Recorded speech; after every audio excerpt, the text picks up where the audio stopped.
দেখুন বন্ধুরা, আজকে আমি সজনে পাতার বড়ি বানিয়ে দেখাবো কি করে সারা বছর সারা মাস জুড়ে খাবে। সংরক্ষণ করে নাও, এই টিপসটি ফলো করে নিলেই দেখতে পাবে সারা বছর কিভাবে সজনে পাতা সংরক্ষণ করে খাওয়া যাবে। তো এত সুন্দর, একদম শরীরের পক্ষে স্বাস্থ্যকর বলতে পারো। রাধে রাধে বন্ধুরা, সবাইকে স্বাগত জানাই মা ভবানী চ্যানেল থেকে। যে যেখানে থাকো সুস্থ থাকো আর ভালো থাকো। আমি আজকে সজনে পাতার বড়ি কিভাবে বানাবো তোমাদের সঙ্গে শেয়ার করছি, আর পুরো ভিডিওটা দেখার জন্য অনুরোধ রইল। আমি পুরো সজনে পাতাগুলোকে তুলে নিয়েছি। তোলার পরে আমি মিক্সচার গ্রাইন্ডারের মধ্যে ভরে দেব আর একটু জল দেব। জলটা দিয়ে পেস্ট করব। তো জলটা আমি একটুখানি দিব, বেশি দেওয়া যাবে না, বেশি দিলে একদম পাতলা হয়ে যাবে। তার জন্য আমি সজনে পাতা বড়ি করার জন্য এখানে মসুর ডাল আধা ঘন্টা আগে ভিজিয়ে রেখেছিলাম। তারপরে আমি ওই সজনে পাতাগুলোর উপরে দিয়ে দিলি আর 5-6টা কাঁচা লঙ্কা দিলাম। তারপরে ভালো করে পেস্ট করে নেব। তো এই সময় মসুর ডালটা দিয়েছি, আমি জল দেইনি। তারপরের পাতাগুলো যে বাড়বো একটু জল দিয়েই বাড়বো। মসুর ডাল দিয়েছি যেহেতু, জলটা মসুর ডালে ছিল, তার জন্য একটুও জল লাগেনি আমার। তারপরেরটায় আমি আবার পাতাগুলো দিচ্ছি আর একটু জল দিয়ে ভালো করে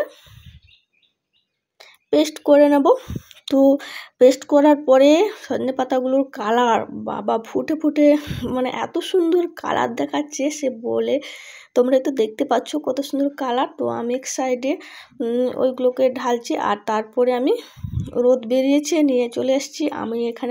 আমাদের এখানে চাল চালানো হয়, ওই চালুনগুলোতে দিয়ে দেবো। কেন মেঘলা ওয়েদার, এই সময় মেঘলা ওয়েদার থাকে, তো তার জন্য আমি এই চালনতে দিয়ে দেব। দিয়ে দেওয়ার জন্য আমি এখানে সরষা তেল হাতে নিয়ে ভালো করে চারিপাশ লাগিয়ে দেব। তারপরে আমি এখানে নিয়ে চলে এসেছি বাটা সজনে পাতা, গোটা জিরে দিয়ে দিলাম। দিয়ে ভালো করে আমি একটু মাখিয়ে নেব, ফেটে নেব।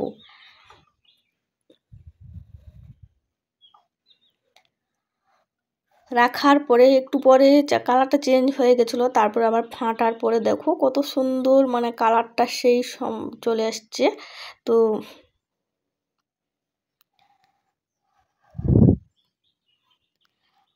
ফাটা আমার প্রায় হয়ে গেছে ফাটাটা। তারপরে আমি ওই চালনটাতে দিয়ে দিচ্ছি একটা একটা বড়ি।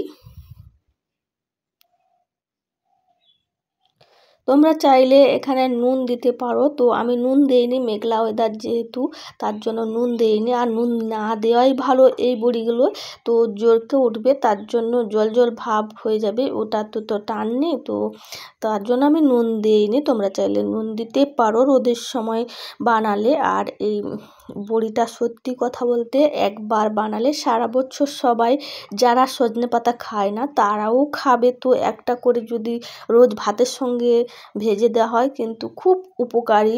তোমরা সবাই জানো যে সজনে পাতা কতটাই উপকার। তার জন্য আমি আর এতক্ষণে রোদের সময় এতটাই রোদ লাগছে, তার জন্য আমি ছাতা নিয়ে বসছি।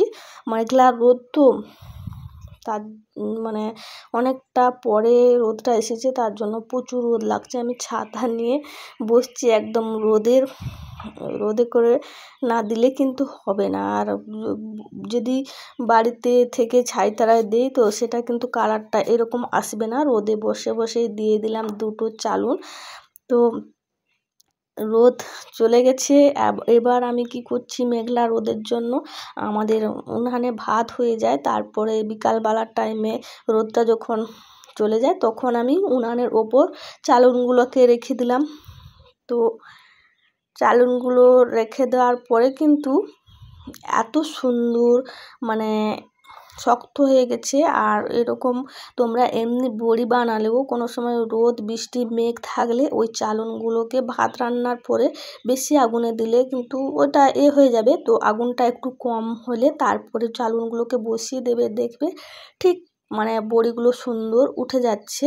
আর এমনি থাকলে একটা গ্যাস থাকে, এতে কোনো গ্যাসও থাকবে না, সুন্দর মানে আটিয়ে যাবে, বড়ি হয়ে যাবে সুন্দর। আর খসখস এত সুন্দর উঠছে দেখো, তোমরা না দেখলে ভিডিওটা বিশ্বাস করবে না, তোমরা নিজেরাই একবার হলেও করবে, এইরকম বড়িগুলোকে উনানে বসাবে। তোমাদের ভিডিওটি কেমন লাগলো লাইক শেয়ার সাবস্ক্রাইব করো, কমেন্টে জানাও। টাটা।